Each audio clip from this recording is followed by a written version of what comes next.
come on, so I don't know where we are. Then I come and tap up for me. But the morning in my quality local Gundi.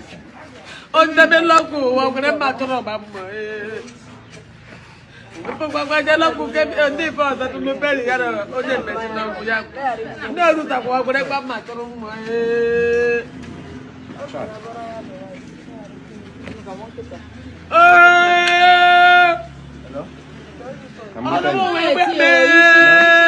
I'm pretending me Ihenta. I'm 1 hour was on, so one I got to work about.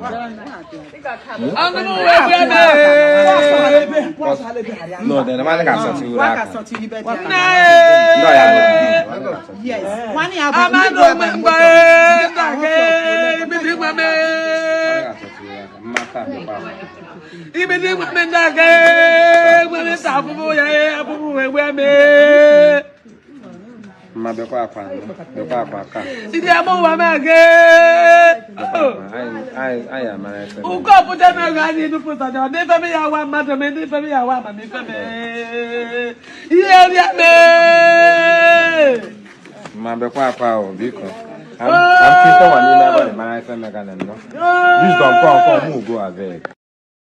So this one and what happened for Ihenta community in Ohafia, Abia State.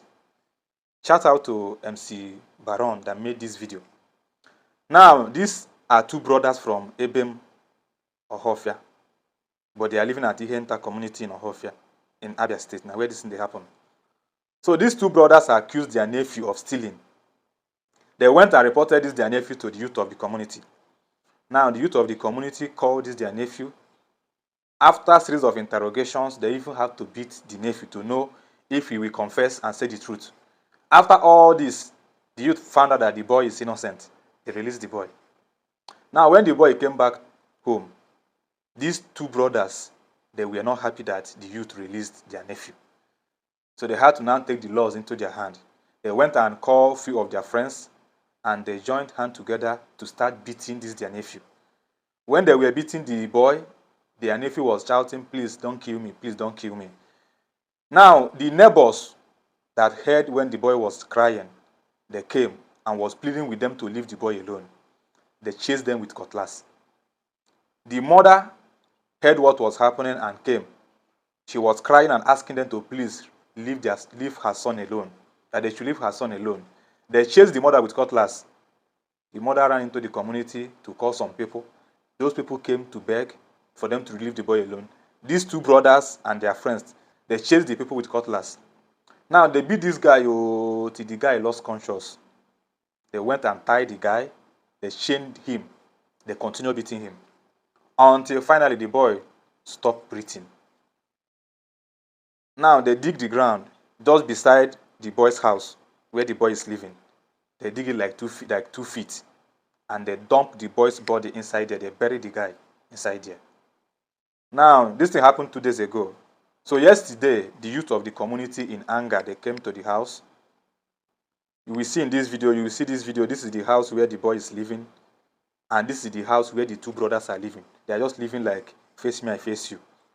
Now, currently, the youth have dig out the boy's dead body, and they have taken him to the mortuary. The boy is currently in the mortuary. Now, the youth set the house where these two brothers are living, they set it ablaze. So I want you guys to watch the video and see things for yourself. No be small thing they happen. These days, the level of family crisis where they go on, fully God will help us. So watch the video and see things for yourself. Thank you. Okay, so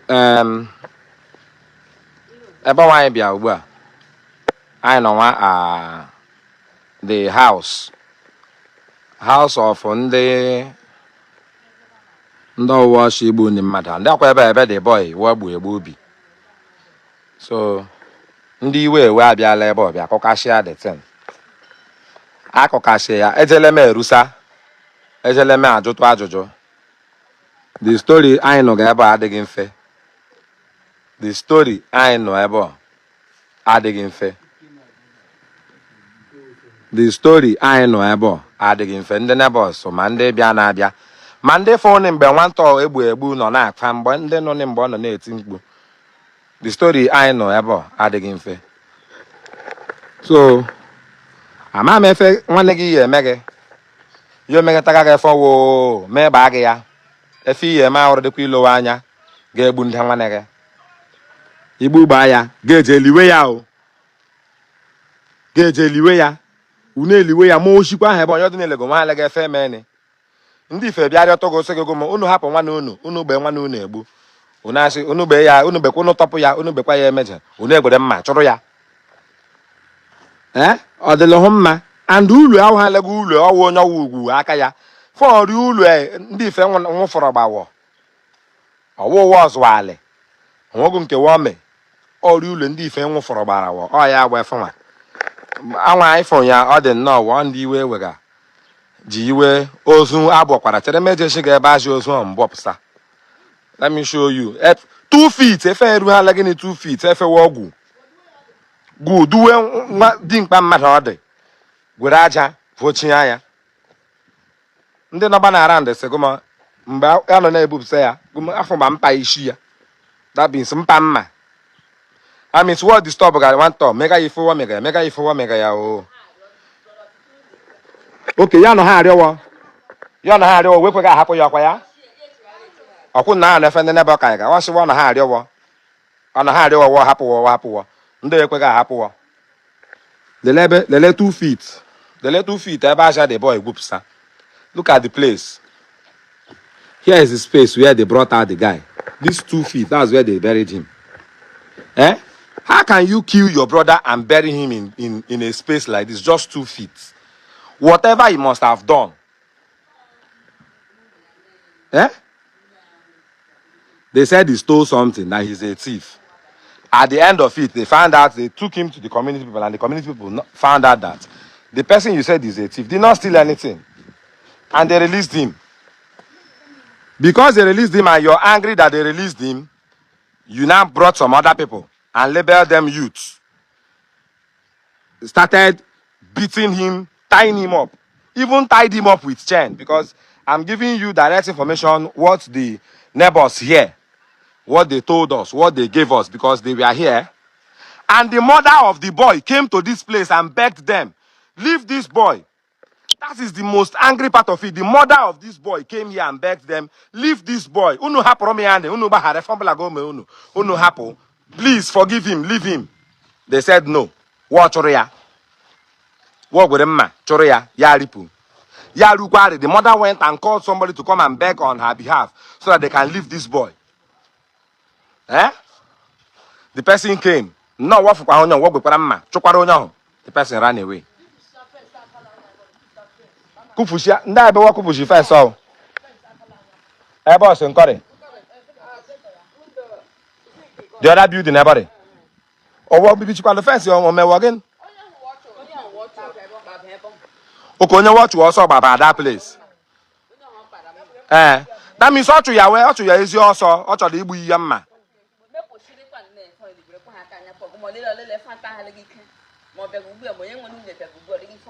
Oh, everybody kware. Okay, the pet and therefore won't be from baby by pule and therefore on off. Because if I'm mega now, if I'm mega now, oh, I couldn't. If you do my offending on around, don't know by phone on aqua, by Fedumon on Akai. Now, my question is, why take a life of somebody? What did the person do to you? With okay, only Kotabaya with chair no heady, Kenda Yamolu Maka. Chai. That is the very worst part of this thing.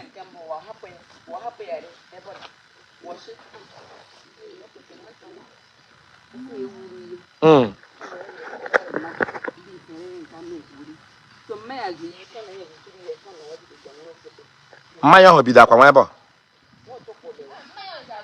Okay.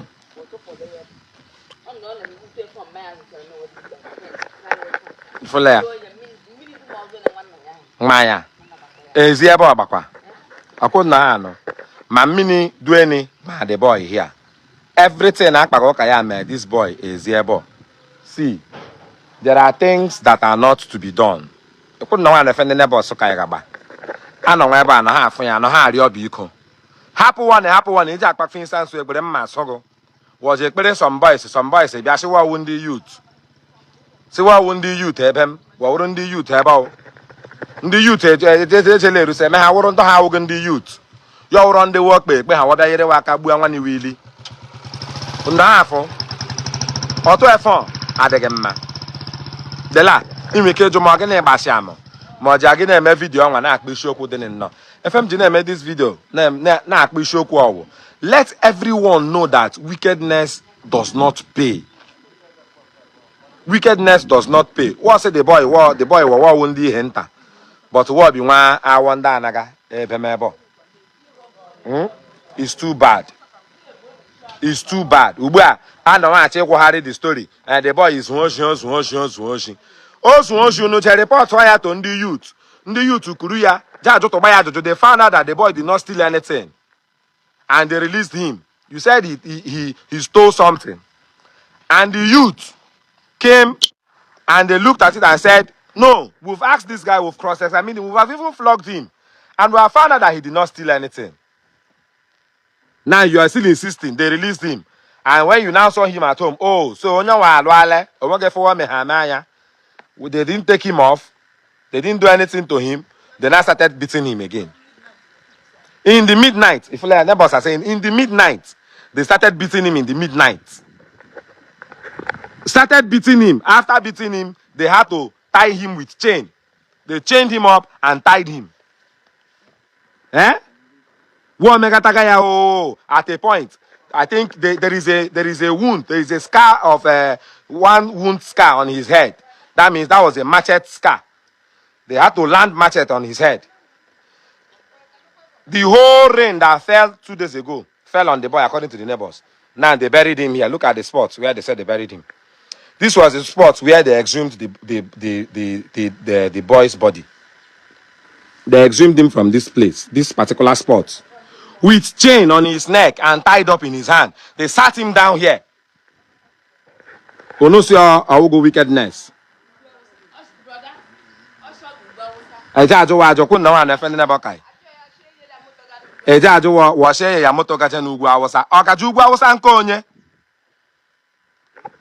It is not fair. Let's one. Ndomunemono go one into. For Lefeduma Akagoka, Feduma Megane. And we can all get a video on Pamanka Gige, even one day or wrong Kage. And we can get a legani video on one year to Shigale. And we come along Yakot Hapa, is away and Kazunluge. On one and this one, no Pacaleto, no Yere Madden, she somewhere, no weapon I came where awful. If all Uno wepa akenwe ofu no haporo ndụ mmadụ nwogo onye ma na ebe ọ dị someone's life if ole ndụ nwa kpagoka ya nwogo onye ma na ebe ndụ mmadụ dị. Don't take a life that you don't know how the person came into existence. There were so many other approaches that you could have taken if this thing was an issue for you. This is just a very sad news. A very big sad news. We've just lost one youth here in Ohafia. I'm actually very, very sad. What's your one Ihenta? So if you like what be, I'm not happy because sometimes sometimes watching side her we Ihenta side or whatever. But I'm saying Ebem I wonder naga. About the mania kuya I wonder naga. While I go off, I will still go and ask in the youth, different youths. Majota one Ojageba, Ekembrusagodi at the site, so that I will get a first-hand information on what's going on here. Why am I doing this? I am doing this so that people will desist from evil. I'm as I am Sibaron because already I forgot this is my video. Metromaka a share button. Metroaka a share button and if a man say, Fonga no ganye adegema, oh ya me, I moya no. Akutukwa who long amoma. Akutu long because when the binu long kubu one wally way was away. If a word muga mage was away a sotegara because Metromaka a share button. Metromaka a share button and no one different we careful video on why for this news. Wamana if bagane. Wamana say Ohafia Ebem Ihenta ofurishi dum anaghị asọpọtụ arụrụ alị maka gị ga-echọ na ịbanye arụrụ alị maka gị ga-echọ na ije kwụ ụgwọ ha egbughara gị mmadụ maka gị ga-echọ na ije nyere mmadụ nshi fụlefe ọbụla gị mekọtara gị iweba aka andụ igbu ndụ mmadụ imesa nle imesa nle ugbu a mmadụ dum onye mi na-eripụle onye mi na-asa ole